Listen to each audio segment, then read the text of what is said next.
जय हिंद, नमस्कार प्यारे साथियों। स्वागत है आप सभी का उत्कर्ष एकेडमी खिलचीपुर के ऑनलाइन प्लेटफॉर्म में।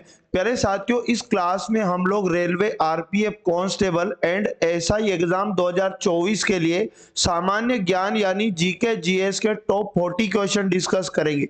और साथियों, ये क्वेश्चन ऐसे क्वेश्चन है जो एग्जाम के अंदर बार बार पूछे जाते हैं और कई सालों से परीक्षाओं में पूछे जा रहे हैं।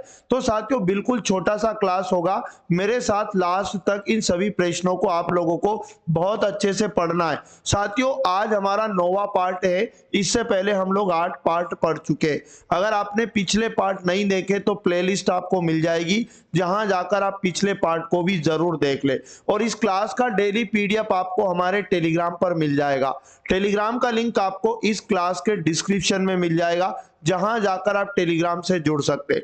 तो साथियों, चलते हैं आज के पहले और इंपॉर्टेंट क्वेश्चन की ओर, जो आपके सामने आ चुका है। इंडोनेशिया की मुद्रा क्या है? तो 4 ऑप्शन हमें दिया गया। इंडोनेशिया की मुद्रा क्या है? तो इंडोनेशियाई रुपया। ऑप्शन नंबर डी क्वेश्चन का राइट आंसर हो जाएगा। दोस्तों, एग्जाम के अंदर इंडोनेशिया की राजधानी कई बार पूछी गई है। तो इंडोनेशिया की राजधानी है जकार्ता, यानी कि जिन भी साथियों का ऑप्शन नंबर डी है बिल्कुल राइट आंसर है। अगला क्वेश्चन नंबर 2, भारतीय राष्ट्रीय कांग्रेस सत्र की अध्यक्षता करने वाली पहली भारतीय महिला कौन थी? तो भारतीय राष्ट्रीय कांग्रेस सत्र की अध्यक्षता करने वाली पहली भारतीय महिला कौन थी? Sarojini Naidu. Option number A question का राइट आंसर हो जाएगा। दोस्तों, इन्होंने वर्ष 1925 में, याद रखना 1925 में कानपुर में, याद रखना कानपुर में भारतीय राष्ट्रीय कांग्रेस का 44वां अधिवेशन हुआ था, जिसकी अध्यक्षता इनके द्वारा की गई थी। और साथियों, सरोजिनी नायडू को नाइटिंगेल ऑफ इंडिया भी कहा जाता है। अगला क्वेश्चन है हमारे पास, चंडीगढ़ शहर का वास्तुकार निम्नलिखित में से कौन था? तो साथियों, चंडीगढ़ शहर का वास्तुकार आपको याद रखना है ली कार्बूजिए। ऑप्शन नंबर डी क्वेश्चन का बिल्कुल राइट आंसर है। ये जो हर्बर्ट बेकर आपको दिखाई दे रहा है, ये भी आपके लिए एग्जाम के लिए इंपॉर्टेंट है। केंद्रीय सचिवालय जो नई दिल्ली का, उसके वास्तुकार है हर्बर्ट बेकर। ठीक है, चलिएगा। अगला है हमारे पास, राज्यसभा का सदस्य बनने के लिए निम्नतम आयु कितनी निर्धारित है?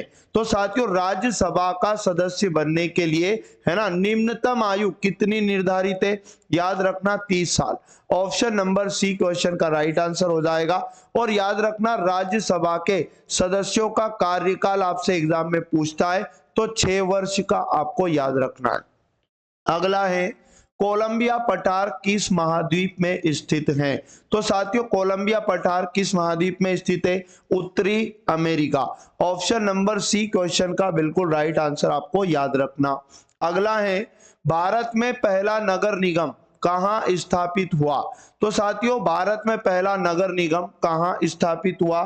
तो Madras. Option number D question का राइट आंसर है। कब स्थापित हुआ? तो याद रखना 1688 ईस्वी में। ठीक है ना, 1688 ईस्वी में भारत का पहला नगर निगम मद्रास में स्थापित हुआ। यानी ऑप्शन नंबर डी, जो भी साथी जा रहे हैं, बिल्कुल राइट आंसर है। अगला है, संसद में एक वर्ष में कितने सत्र होते हैं? तो साथियों, संसद में एक वर्ष में टोटल 3 सत्र होते। ऑप्शन नंबर बी क्वेश्चन का राइट आंसर है। पहला सत्र होता है बजट सत्र, ठीक है ना, बजट सत्र होता है। और दूसरा सत्र होता है दोस्तों मानसून सत्र। ठीक है, तो ये दूसरा सत्र भी याद रखना। उसके बाद तीसरा जो सत्र होता है शीतकालीन सत्र होता है, शीतकालीन सत्र। तो ये तीनों सत्र आपके लिए बहुत ज्यादा इंपॉर्टेंट हो जाते। अगला है हमारे पास, जैन धर्म के अंतिम तीर्थंकर कौन थे? तो साथियों, जैन धर्म के अंतिम तीर्थंकर महावीर, याद रखना। Option number A correct answer हो जाएगा। 24वें नंबर के तीर्थंकर थे और अंतिम। ठीक है ना, अगर एग्जाम के अंदर पूछ ले कि जैन धर्म के प्रथम तीर्थंकर कौन थे, तो साथियों फिर आप याद रखिएगा ऋषभदेव। ऋषभदेव जैन धर्म के प्रथम तीर्थंकर थे। अंतिम और 24वें तीर्थंकर महावीर स्वामी आपको याद रखना। चलिएगा, संविधान सभा की पहली बैठक कब हुई थी? तो साथियों, संविधान सभा की पहली बैठक 9 दिसंबर 1946 को। Option number D correct answer हो जाएगा। ठीक है ना। और इस सभा के बैठक का जो उद्देश्य था, भारत के संविधान का मसौदा तैयार करना। 9 दिसंबर 1946, ऑप्शन नंबर डी बिल्कुल राइट आंसर है। अगला हमारे पास है आमार सोनार बांग्ला, किसने लिखा है? साथियों, आमार सोनार बांग्ला, याद रखिएगा इसके लेखक रविंद्रनाथ टैगोर है। ये बांग्लादेश का राष्ट्रीय गान है, यानी कि राष्ट्रीय गीत है, याद रखिएगा। रविंद्रनाथ टैगोर ने इसको लिखा है और सन 1913 में रविंद्रनाथ टैगोर को नोबेल प्राइज भी मिला था। अगला हमारे पास है निम्नलिखित में से कौन उत्तरी अमेरिका में रेगिस्तान है? साथियों, उत्तरी अमेरिका में कौन सा रेगिस्तान है? तो मोजावे रेगिस्तान, ऑप्शन नंबर ए क्वेश्चन का राइट आंसर है। साथियों, यहां पर मैं आपको बता दूं, ग्रेट विक्टोरिया डेजर्ट, ये रेगिस्तान कहां पर है? तो याद रखना ये ऑस्ट्रेलिया का रेगिस्तान है। ऑस्ट्रेलिया आपको याद रखना है। उसके बाद पेंटागोनिया डेजर्ट, ये पेंटागोनिया डेजर्ट आपको याद रखना दोस्तों, ये दक्षिण अमेरिका का रेगिस्तान है। जबकि अटाकामा रेगिस्तान अगर आपसे पूछे तो ये भी दक्षिण अमेरिका का रेगिस्तान है। अगला है एकेश्वरवादी सिद्धांतों के प्रचार के लिए, है ना, 1814 में आत्मी सभा के संस्थापक कौन थे? तो साथियों, एक इंपॉर्टेंट बात याद रखिएगा, आत्मी सभा की स्थापना कब हुई? 1814 में। तो इसके संस्थापक कौन थे? तो याद रखना राजा Ram Mohan Roy, option number D question का बिल्कुल राइट आंसर हो जाएगा। और आत्मी सभा की स्थापना इन्होंने साथियों कलकत्ता में की थी। ठीक है, चलो अगला, ओलंपिक आदर्श वाक्य क्या है? जो ओलंपिक के साथियों उसका आदर्श वाक्य क्या है? तो याद रखिएगा तेज उच्च मजबूत, ऑप्शन नंबर डी क्वेश्चन का बिल्कुल राइट आंसर है। अगला है टीटीकाका झील किससे किसको जोड़ती है? साथियों, जो टीटीकाका झील है किससे किसको जोड़ती है? तो बोलीविया और Peru, option number D question का बिल्कुल राइट आंसर है। और याद रखना ये दक्षिण अमेरिका की सबसे बड़ी ताजे पानी की झील है टीटीकाका झील। अगला है निम्नलिखित में से कौन भारतीय खेलों एथलेटिक्स से संबंधित खेलों में भाला फेंक से जुड़ा है? साथियों, किसका संबंध भाला फेंक से है? तो याद रखिएगा Neeraj Chopra, option number C question का राइट आंसर है। आपको मैं बता दूं बजरंग पूनिया, ये बजरंग चिया नहीं बजरंग पूनिया याद रखिएगा, इनका संबंध दोस्तों कुश्ती से है। ठीक है ना। पंकज आडवाणी का संबंध आप बिलियर्ड्स याद रखिएगा। और उसके बाद रविशचंद्र अश्विन का संबंध क्रिकेट से है। अगला, भारतीय रिजर्व बैंक की स्थापना, है ना, कब की गई थी? तो भारतीय रिजर्व बैंक की स्थापना कब की गई थी? 1935, ऑप्शन नंबर सी क्वेश्चन का राइट आंसर है। साथियों, इसका मुख्यालय भी कई बार एग्जाम में पूछा गया, तो भारतीय रिजर्व बैंक का मुख्यालय आप मुंबई याद रखिएगा। ठीक है, आगे बात करते हैं अगले क्वेश्चन की। घास के वैज्ञानिक अध्ययन को क्या कहते हैं? जो घास का अध्ययन है उसको क्या कहा जाता है? तो एग्रोइस्टोलॉजी, ऑप्शन नंबर बी क्वेश्चन का राइट आंसर आपको याद रखना है। और साथियों, यहां पर इंपॉर्टेंट जानकारी आपके लिए, है ना, पहला ऑप्शन जो दिया है फार्माकोग्नोसी, ये किसका अध्ययन है? औषधि पौधों का अध्ययन है ये। और उसके बाद में पोमोलॉजी अगर आपसे पूछे तो याद रखना फलों का अध्ययन है। और ऑस्टियोलॉजी साथियों अस्थियों का अध्ययन है। अगला है 1946 में बनी अंतरिम सरकार में रेलवे और परिवहन मंत्री कौन थे? तो साथियों, जब 1946 में अंतरिम सरकार बनी थी उसमें रेलवे और परिवहन मंत्री कौन थे? तो याद रखना Asif Ali, option number D question का बिल्कुल राइट आंसर है। अब मैं आपको बता दूं लियाकत अली खान, ये क्या थे साथियों? तो अंतरिम सरकार में वित्त मंत्री थे। और जगजीवन राम भी आपको याद रखना है, ये श्रम मंत्री बनाए गए थे।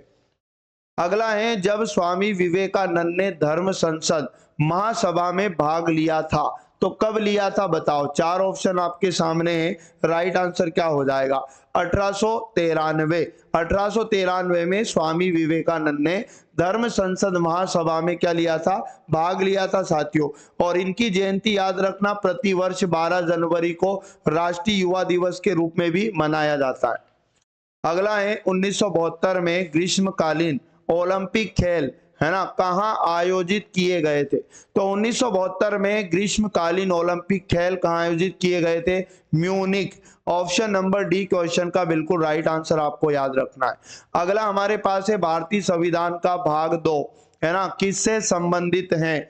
तो साथियों भारतीय संविधान के भाग 2 में नागरिकता, ऑप्शन नंबर ए क्वेश्चन का बिल्कुल करेक्ट आंसर हो जाएगा। साथियों मूल कर्तव्य किस भाग में? तो याद रखना भाग 4 में मूल कर्तव्य है, और उसके बाद में मूल अधिकार अगर एग्जाम के अंदर पूछे तो भाग 3 में मूल अधिकार है।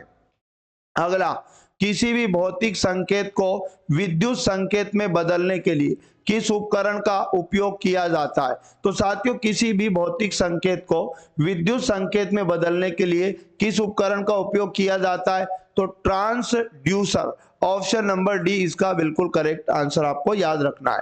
अगला है हमारे पास, भारत में निम्नलिखित में से किस राज्य में बर्फ का अनुभव किया जा सकता है? उत्तराखंड, तमिलनाडु, राजस्थान, गुजरात। तो किस राज्य में बर्फ है साथियों? तो याद रखिएगा उत्तराखंड में बर्फ गिरता है, ऑप्शन नंबर ए इसका बिल्कुल सही जवाब है। अगला है, सिक्किम का लोकप्रिय मुखौटा नृत्य कौन सा है? तो साथियों सिक्किम का लोकप्रिय मुखौटा नृत्य कौन सा है? तो सिंघी छम, ऑप्शन नंबर डी क्वेश्चन का बिल्कुल करेक्ट आंसर आपको याद रखना है। अगला है, विकिरण को मापने के लिए किस उपकरण का उपयोग किया जाता है? तो साथियों विकिरण को मापने के लिए किस उपकरण का उपयोग किया जाता है? तो Geiger Muller counter, option number C इसका बिल्कुल राइट आंसर आपको याद रखना है। ये जो वोल्ट मीटर है साथियों, वोल्ट मीटर आप याद रखिएगा विभवांतर को मापने का यंत्र है। अगला, अंतरराष्ट्रीय प्रणाली एएसआई के अनुसार आयाम की इकाई क्या है? तो साथियों आयाम की इकाई क्या है? मीटर, ऑप्शन नंबर सी इसका बिल्कुल करेक्ट आंसर है। अगला है, द्रव के सापेक्ष घनत्व को मापने के लिए किस उपकरण का उपयोग किया जाता है? तो साथियों द्रव के सापेक्ष घनत्व को मापने के लिए किस उपकरण का प्रयोग किया जाता है? हाइड्रोमीटर, ऑप्शन नंबर बी इसका बिल्कुल राइट आंसर आपको याद रखना है। अगला, सांख्यिकी और कार्यक्रम कार्यान्वयन मंत्रालय के तहत एनएसएसओ क्या है? तो साथियों एनएसएसओ क्या है? याद रखिएगा राष्ट्रीय नमूना सर्वेक्षण संगठन। और साथियों ये जो एनएसएसओ राष्ट्रीय नमूना सर्वेक्षण संगठन है, इसका काम भारत के विभिन्न सामाजिक आर्थिक विषयों पर आंकड़ों को एकत्र करता है। और मैं आपको बता दूं इंग्लिश में इसका नाम एग्जाम में पूछेगा, नेशनल सैंपल सर्वे ऑर्गेनाइजेशन। अगला, भारतीय संविधान का कौन सा वर्ग बुनियादी कर्तव्यों से जुड़ा है? तो साथियों भारतीय संविधान का कौन सा वर्ग बुनियादी कर्तव्यों से जुड़ा है? धारा 51 ए, ऑप्शन नंबर डी इसका बिल्कुल करेक्ट आंसर है। अगला है, पृथ्वी को नीला ग्रह क्यों कहा जाता है? तो साथियों पृथ्वी को नीला ग्रह क्यों कहा जाता है? ऑक्सीजन की उपस्थिति, या नीले आकाश की उपस्थिति, या पानी की उपस्थिति, या पादप जीवन की उपस्थिति। चार ऑप्शन दिए तो याद रखना पानी की उपस्थिति के कारण पृथ्वी को नीला ग्रह कहा जाता है, और एकमात्र ग्रह पृथ्वी है जिस पर जीवन संभव है। अगला, स्वतंत्रता पूर्व भारत के नामजद सशक्त जमींदारों के लिए किस शब्द का उपयोग किया जाता था? तो साथियों राइट आंसर क्या हो जाएगा? राजा, ऑप्शन नंबर डी क्वेश्चन का बिल्कुल करेक्ट आंसर है। अगला है, लोकसभा को किस रूप में भी जाना जाता है? जो लोकसभा है साथियों याद रखिएगा इसको किस रूप में भी जाना जाता है? तो जनता का सदन, ऑप्शन नंबर बी इसका बिल्कुल राइट आंसर है। अगला है, मानव आंख में प्रवेश करने वाले प्रकाश की मात्रा को नियंत्रित करता है। कौन नियंत्रित करता है? जो मानव आंख में प्रवेश करने वाला प्रकाश होता है उसको कौन नियंत्रित करता है? आइरिश, ऑप्शन नंबर सी दोस्तों इसका बिल्कुल सही जवाब है। अगला है, निम्नलिखित में से किस क्षेत्र को दक्षिण भारत के अन्नागार के रूप में जाना जाता है? तो किस क्षेत्र को दक्षिण भारत के अन्नागार के रूप में जाना जाता है? तो Kaveri delta, option number B question का राइट आंसर है। अगला है हमारे पास, भारत में उत्पादित रेशम का अधिकांश प्रकार क्या है? तो साथियों भारत में उत्पादित रेशम का अधिकांश प्रकार क्या है? मलबरी, ऑप्शन नंबर डी इस क्वेश्चन का बिल्कुल करेक्ट आंसर है। अगला है हमारे पास, उपभोक्ता संरक्षण अधिनियम COPRA कोपरा वर्ष में लागू हुआ था? मतलब उपभोक्ता संरक्षण अधिनियम है ना, किस वर्ष में लागू हुआ था? तो याद रखिएगा 1986, option number A correct answer है। साथियों यहाँ पर मैं आपको बता दूं, ये विश्व उपभोक्ता अधिकार दिवस भी मनाया जाता है, 15 मार्च आपको याद रखना है। अगला है अंगोरा, अल्पाइन और न्यूबियन प्रकार के, है ना, उदाहरण है, मतलब ये किसके उदाहरण है? एक तो अंगोरा, अल्पाइन और न्यूबियन। तो साथियों याद रखिएगा ये बकरी की नस्ल है। ऑप्शन नंबर डी बिल्कुल राइट आंसर आपको याद रखना है। अगला है पदार्थ का मूल रूप जिसे रासायनिक अभिक्रियाओं द्वारा सरल पदार्थों में नहीं तोड़ा जा सकता है, क्या कहलाता है? पदार्थ का जो मूल रूप है जिसे रासायनिक अभिक्रियाओं के द्वारा सरल पदार्थों में नहीं तोड़ा जा सकता है, वो क्या कहलाता है? तो साथियों तत्व, ऑप्शन नंबर ए इसका राइट आंसर आपको याद रखना है। अगला है 1986 में बने कानून, जो कोपरा है उसका पूरा नाम अभी हमने देख लिया है ना, उपभोक्ता संरक्षण अधिनियम। ऑप्शन नंबर बी क्वेश्चन का राइट आंसर हो जाएगा। कंज्यूमर प्रोटेक्शन एक्ट इसका फुल फॉर्म है और 1986 में बना था कोपरा, और उपभोक्ता संरक्षण अधिनियम इसका right answer option number B हो जाएगा। अगला है निम्नलिखित में से कौन निर्धारित करता है कि लोकसभा का कोई सदस्य अयोग्य है या नहीं? तो साथियों ये कौन निर्धारित करता है कि लोकसभा का कोई सदस्य अयोग्य है या नहीं? तो राइट आंसर अध्यक्ष, option number A correct answer हो जाएगा। तो साथियों ये थे पूरे टॉप 40 क्वेश्चन जो आपकी एग्जाम के अंदर इस सीरीज से आपको 110% क्वेश्चन मिलेंगे। तो साथियों डेली इस क्लास को जरूर आप लोग देखा करें। डेली इसका जो टाइम होता है सुबह 10 बजे ये क्लास आपके सामने आती है। चैनल पर अगर आप पहली बार हैं तो चैनल को सब्सक्राइब करके बेल आइकन ऑन कर लें, जिससे आपको तुरंत क्लास का नोटिफिकेशन मिलता रहेगा। मिलेंगे पुनः नेक्स्ट वाले पार्ट में, तब तक पढ़ते रहें सभी साथी। जय हिंद, जय भारत, वंदे मातरम।